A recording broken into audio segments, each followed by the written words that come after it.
దేశ రక్షణ కోసం ప్రాణాలను తృణప్రాయంగా వదిలి సేవలందించిన మాజీ సైనికులకు ఉద్యోగ విరమణ అనంతరం కనీస నివాస సదుపాయాలు లేక తీవ్ర ఇబ్బందులు ఎదురవుతున్నాయని జై జవాన్ మాజీ సైనికుల సంఘం నాయకులు ఆవేదన వ్యక్తం చేశారు. మార్కాపురం జిల్లా మార్కాపురం పట్టణంలోని సబ్ కలెక్టర్ కార్యాలయం వద్ద జై జవాన్ మాజీ సైనికుల సంఘం ఆధ్వర్యంలో నిరసన కార్యక్రమం నిర్వహించారు. చిన్న వయసులోనే కుటుంబాలను వదిలి ఆర్మీలో చేరి దేశ సేవలు చేసిన అనంతరం రిటైర్మెంట్ తర్వాత ప్రభుత్వం హామీ ఇచ్చిన ఇంటి స్థలాలు ఇప్పటికీ కేటాయించకపోవడంతో కుటుంబాలను సమాజంలోనూ తమకు చిన్నచూపు ఎదురవుతోందని మాజీ సైనికులు వాపోయారు. ప్రభుత్వం వెంటనే స్పందించి రిటైర్డ్ ఆర్మీ జవాన్లకు నివాస స్థలాలు మంజూరు చేయకపోతే రాష్ట్ర వ్యాప్తంగా పెద్ద ఎత్తున నిరసన కార్యక్రమాలు చేపట్టి అవసరమైతే ఆమరణ నిరాహార దీక్షలు చేపడతామని వారు హెచ్చరించారు. అనంతరం సబ్ కలెక్టర్ వెంకట శివరామరెడ్డికి వినతి పత్రం అందజేశారు. మా వారు 19 ఏళ్ళు సర్వీస్లో రిటైర్డ్ అయ్యేసి బయటకు వచ్చారు, ఉద్యోగం వస్తుందేమో అనేసి. కాకపోతే తనకి రాలేదన్నమాట. కాంట్రాక్ట్ బేసిక్లో పోలీస్లో జాయిన్ అయ్యారు. కరోనాలో మా వారు ఎక్స్పైర్ అయిపోయారు. సో మాకు కనీసం ఇళ్ల స్థలాలన్నా ఇస్తే బాగుంటుంది అనేసి అయితే కోరుకుంటున్నాము.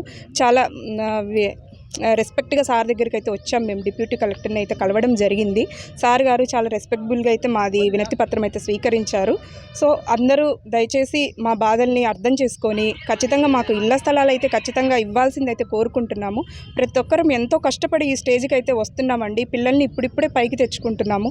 సో మాకు ఇలా ఒక చిన్న దారి చూపిస్తే మేము కూడా పైకి వచ్చి ఇంకా మంచి పొజిషన్లోకి వస్తామనేసి అయితే కోరుకుంటున్నాము.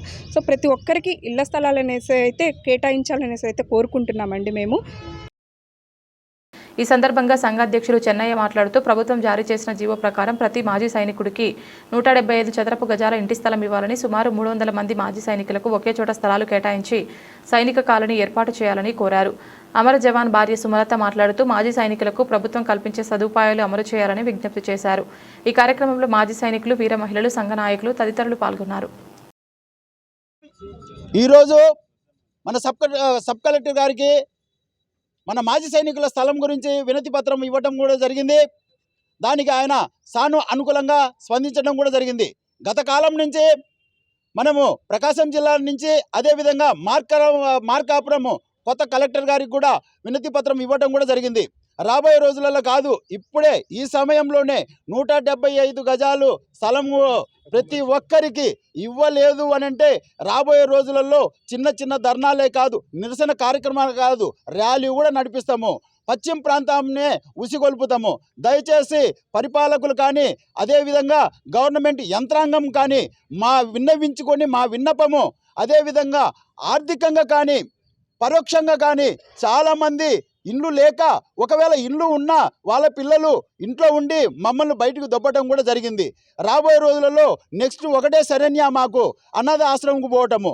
మాకున్న జీవో ప్రకారము 175 గజాలు మీరు కేటాయించి మాకు న్యాయం చేస్తారని చెప్పేసి కూడా ఈ సభాముఖంగా తెలుస్తున్నా. మీడియా మిత్రులారా, మీరు కూడా పరిపాలకులు కానీ అదేవిధంగా గవర్నమెంట్ ఎంప్లాయర్స్, గవర్నమెంట్ యంత్రాంగం కానీ కళ్ళు తెరిపించి మా వాణి వాళ్ళకు వినిపిస్తారని చెప్పేసి కూడా ఈ సభాముఖంగా తెలియజేస్తున్నా. దయచేసి మళ్ళా చెప్తున్నా, 175 గజాలు ప్రతి ఒక్కరికి కేటాయించి ఒక సైనిక్ కాలనీ మార్కాపురము దగ్గర 5 కిలోమీటర్ల దగ్గర మాకు స్థలము ఇస్తారని చెప్పేసి రాబోయే ముందు రోజులలో కూడా మేము ఒక సర్వే నెంబర్ ఇచ్చినాము.